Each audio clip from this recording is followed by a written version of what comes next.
What is good, YouTube? Quinn Wade coming to y'all with that instant basketball analysis playoff edition on live on YouTube on Analysis Playground on there.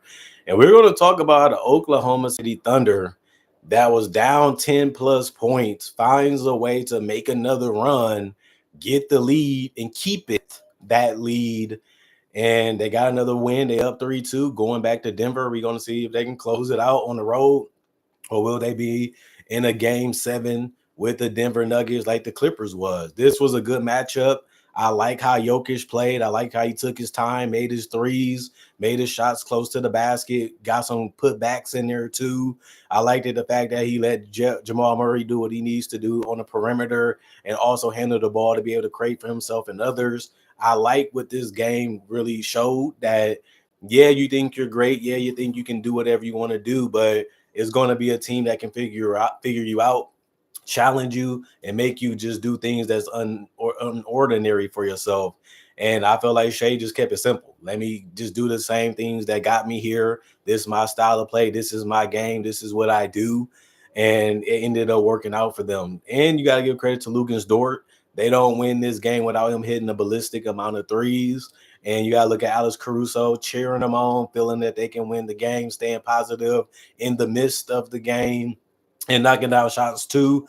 But this is a team effort. Like I said, OKC is a team that they have to hit the top of the key in corner 3, because you know they're going to try to get the ball out of Shea hands or make it difficult for Shea.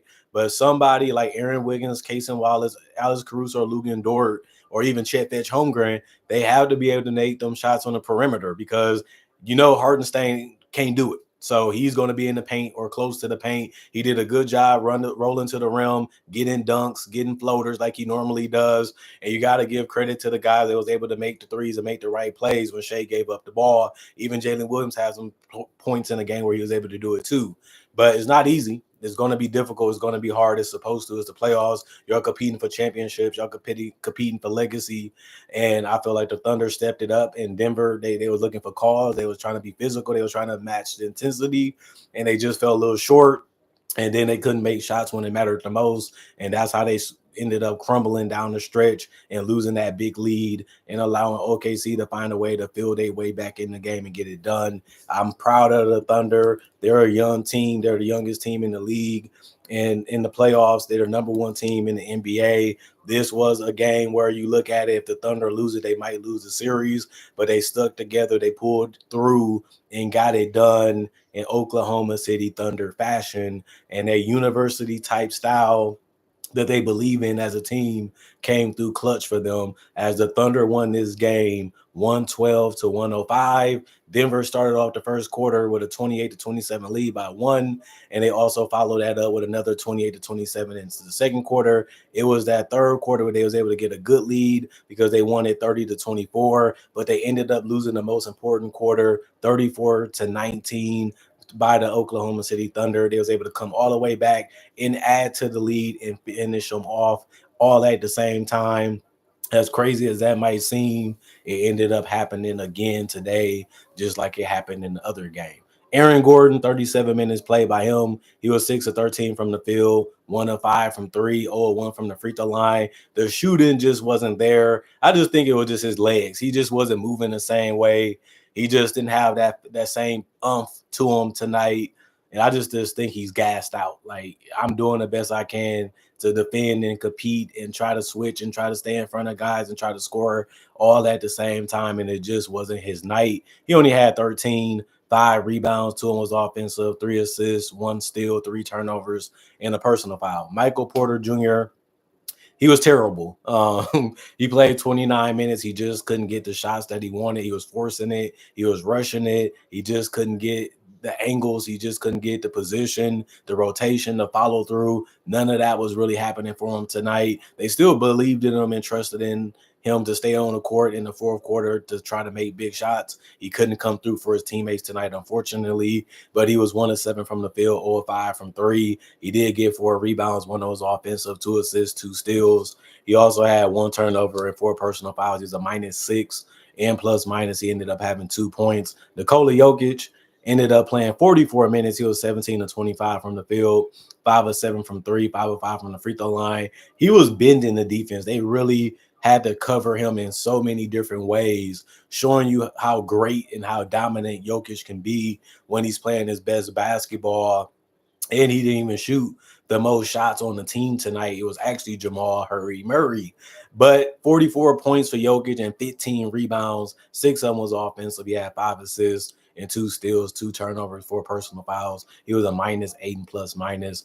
I like what he ended up doing tonight, just showing you that he was going to put as much effort as he could on winning this game for his team. It just didn't happen. It ended up falling a little short tonight. Jamal Murray, 10 of 27 from the field. The problem with his game was he went 3 of 13 from 3. He hit some when it mattered, and then he disappeared throughout the game, too. He was 5 of 5 from the free throw line. He finished with 28, 4 rebounds, 2 of them was offensive with 3 assists. He also got a block, 4 turnovers, and 4 personal fouls. He was a -5 and plus minus. They let him dribble a lot. They let him try to find where he wanted to score at on the court. He just didn't have that jump shot and the finishing going enough tonight. And that was a big problem because Christian Braun didn't have it going either. 43 minutes for him. He was 3 of 12 from the field, 2 of 8 from 3. 7 rebounds. 1 of them was offensive. He also got 3 assists, a steal, and 2 blocks. 1 turnover, 1 personal foul, -11 and plus minus. He didn't even get in double digits either. He only had 8 points, but he still did get good looks, and he still did play with a lot of fight. I liked how he was defending. I like how he was competing. I like what he was doing. And even his shot selection wasn't the worst. He just couldn't make the shots. And he's a guy that if he can give you 10 to 15, you're happy. If he gets under than that, then you're disappointed. Peyton Watson was 1 of 4 from the field, 1 of 3 from the three-point line. He did have 8 boards, 15 minutes for him. 3 of them was offensive. He did get 2 steals, 2 turnovers, 4 personal fouls. He was a -3 and plus minus 3 points. He was just out there to give people a break, and he didn't play terrible. He did some things that was really done well, especially the rebounding and the defense, but he did make some questionable shots when it comes to selection. And you just look at it like you just got to make the easy shots when he's open. Somebody has to do it because Westbrook, he was 1 of 7 from the field and 0 of 3 from the three-point line and 2 of 2 from the free throw line.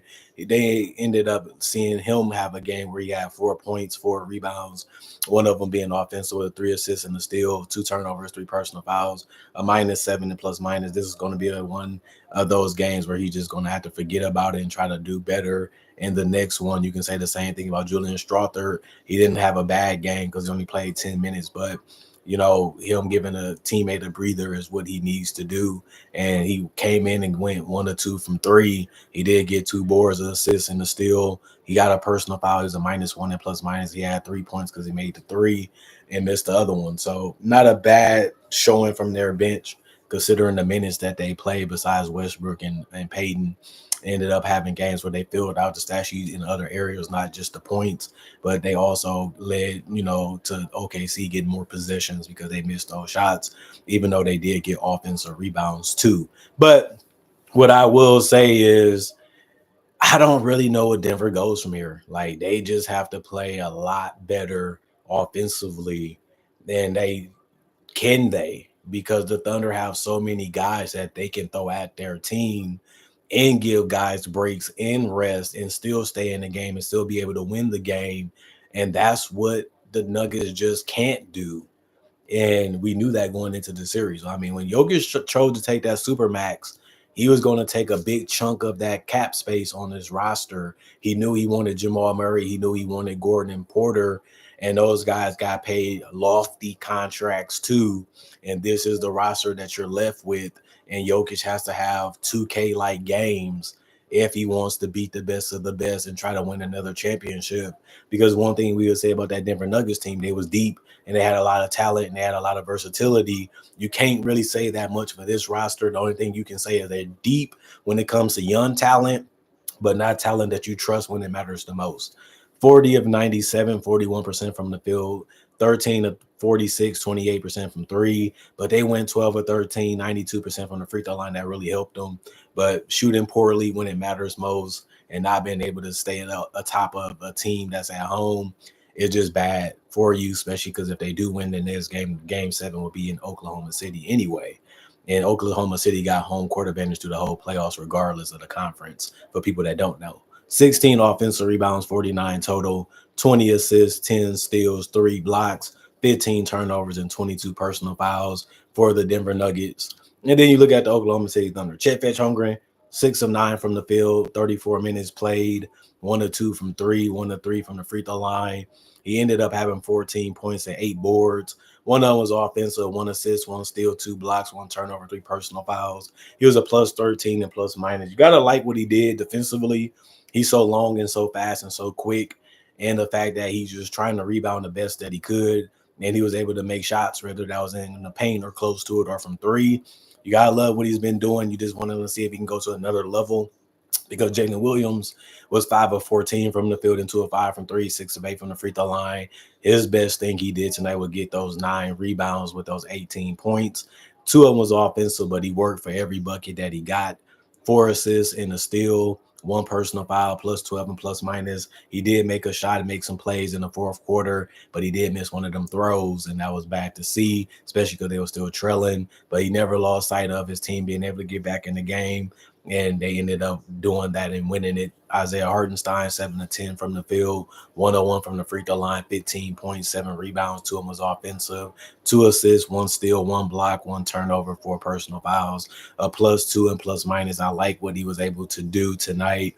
Was really effective at hitting the shots that they gave him, and he was able to take. And it was just really good to see him fit and flow right in this offense and defensively, making it hard and tough for Jokic, even though he shot great from the field tonight.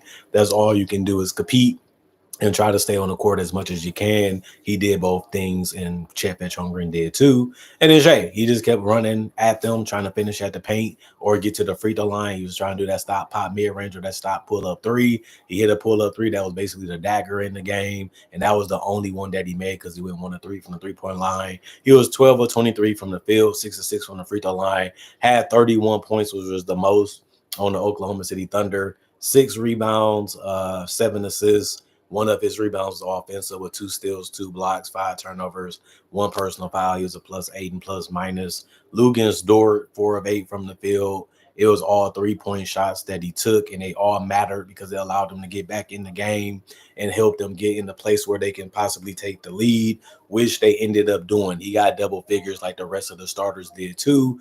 He ended up having 12 points, 3 rebounds, 1 was offensive, 1 assist, 2 turnovers, 3 personal fouls. He was a +1 and plus minus. And then Jalen Williams, the other one, was competing in those 10 minutes that he was out there. 1 of 2 from the field, 1 from 3, 2 rebounds, 2 assists, 1 turnover, 3 personal fouls, a +7 and plus minus. He ended up getting 2 points. Alex Caruso was 4 of 10 from the field, 3 of 6 from 3.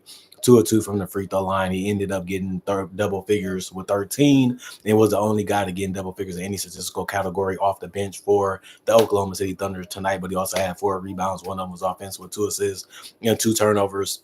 It was a -4 and plus minus. He needed those points because once you double team or help off Shai, you need somebody to make them pay. And he was able to do that from the corner 3 by going 3 of 6, like I said. And it was other guys too, like Dort and Jalen Williams, that benefited from the attention he gained. And you can even say Hartenstein and Chet, but it just show you that how important the teammates are around you and how they fit around you and how the trust you have in them can affect how the game goes and flows and ends. And it ended up working the right way because guys was in the right spots and was really ready to take the shots that was open or available. And they did it better than the Denver Nuggets and the others that Jokic had around them. And that was the key to their victory. Isaiah Joe, 5 minutes played. He didn't get a point scored or attempted a shot or a free throw. So he finished with 1 rebound, and he was a -6 and plus minus.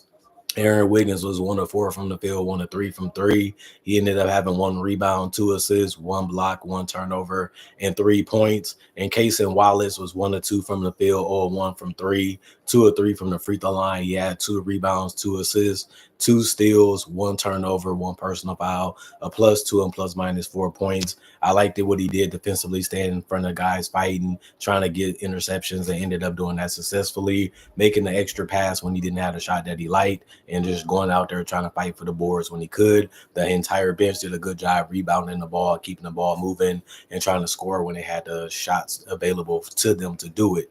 Other than that, 41 of 82, 50% from the field. That's really good to see. And 12 of 29, 41% from three. That's great. 8 of 20, 18 of 23, 78% from the free throw line. That was something that they got to work on because you want to be able to convert as many as you can so you don't hurt yourself or not be in the game or be behind in the game, or you can also just build your lead and pad on it. Other than that, they lost a rebound battle 43 to 49. They won the assist battle 23 to 20. 7 steals. They lost that battle because the Denver Nuggets had 10, but they did have more blocks with 6 compared to their 3. They had less turnovers with 14. They also had less personal fouls committed with 16, and they got to the free throw line more because they were just slicing and dicing in that paint and having fun getting there. Other than that, thank y'all for watching. Thank y'all for enjoying the content. Thank y'all for supporting the channel. Thank y'all for continuing to come back and stay and subscribe for the people that do. Other than that, all I can say is hope you guys enjoyed y'all weekend and ready to grind for the rest of the weekday until it's over. Hope you guys get some more analysis in there. I will always say I have over 3,000 plus videos already on my channel that you can watch and you can enjoy. Plus, I upload videos every day. Plus, I do breakdowns of legends, current legends, rookies, also future stars, mock draft and draft coverage. And on top of that, I have so many conversations that I have with y'all that y'all can enjoy live or even in the comment section after it's uploaded that y'all can love and enjoy. And y'all don't really have another person that does it like I do. That's why y'all love that analysis so much and why y'all can't get enough of it. And I don't blame you. That's a 50-50 why this channel been around for 10 plus years. And I'm still loving it and enjoying it, having fun making videos for you guys and the newcomers. Other than that, I'm going for now. I'll see you guys tomorrow with more analysis. The draft is coming. Summer League is coming. Championship is coming. Breakdowns, tributes, and so much more content is coming for you guys too. That's what y'all want. That's what y'all get. And that's the purpose of me making the content because y'all love it and enjoy it. And I see it even in person or I see it on the internet. So I know it's true. Other than that, I'm going for now. Peace. Y'all stay blessed up and I'll see y'all tomorrow, hopefully.